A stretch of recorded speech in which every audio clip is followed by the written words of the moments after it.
Have you ever been so overwhelmed with loneliness that you had nowhere else to turn? Quite an interesting thought, isn't it? That topic of loneliness. And maybe it's a subject that many of us don't really look into. But according to statistics from the BBC, 55,000 people were surveyed. And out of that 55,000, 70%, 25 to 44-year-olds, were the highest bracket of those that had loneliness. Now that's quite interesting statistics, because we'd think 25 to 34 that maybe they're out having fun, having a life, and 35 to 44 should have had a life, got married, in relationships, doing the things that people in this age bracket do. So why is it that 25 to 44-year-olds is the highest statistics of people that are lonely? Now, there are 4 sources of loneliness, and these are emotional, social, situational, and chronic loneliness. But we'll be tackling today social and emotional loneliness. Now, what is loneliness? Loneliness is an unpleasant feeling of and a response to perceived isolation. So when I pause there on perceived isolation, it's how we see a situation. Now, when it comes to being emotionally isolated or lonely, what it is maybe we've been hurt in the past and we possibly don't want to be hurt again, so we shield ourselves, put up barriers and don't allow people in, and then thus find ourselves on our own. Or maybe it's the fact that we find it hard to go out and meet someone. And in this day and age, even though we have all this technology, it tends to be taken over. And that again is the social part of it. Now, you could be socially involved with people on social media.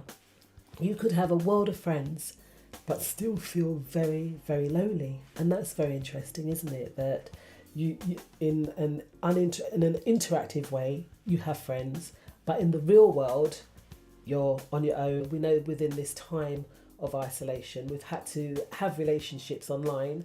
That connection, that physical connection wasn't there. There was something missing, isn't it? So it has to be something physical.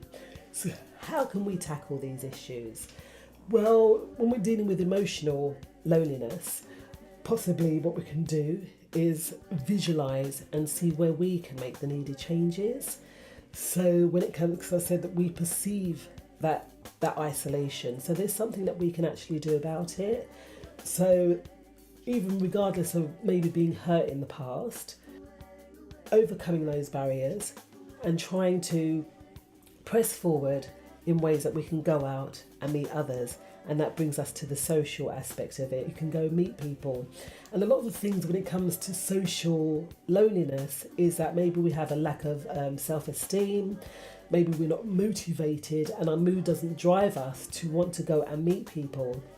But just start with one person, just start with one friend and maybe build on that, because that one person might be looking for the same thing that you're looking for, and then you build on that.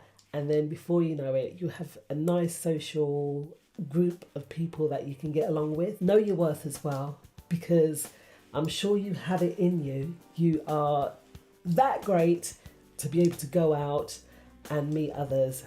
Overcoming the fear. That fear that only the worst thing someone can do to you is tell you no. But the greatest thing that someone can do to you is tell you yes. So always remember that, all right? Know your worth and know your value. Right, reach out and connect to people. Visualize your perception of the past is the past, and you can move ahead and again go out and meet people of like minds that you might be able to connect to. And that is with the emotional side. So let's bring those statistics down and know that we can, that loneliness can be combated, and it's our perception of it. So we're the ones that need to possibly go out and change the way that we think, change the way that we feel, and that will enable us to go out and meet new people. But also remember that being lonely isn't always bad, because, it has a good side in the sense that we can reflect, get to know ourselves better, as well. So that's the positive side of loneliness, yeah. But we don't have to suffer in silence. Like I said, there's groups, there's people that we can go out and meet. It's just overcoming the fear and doing it anyway.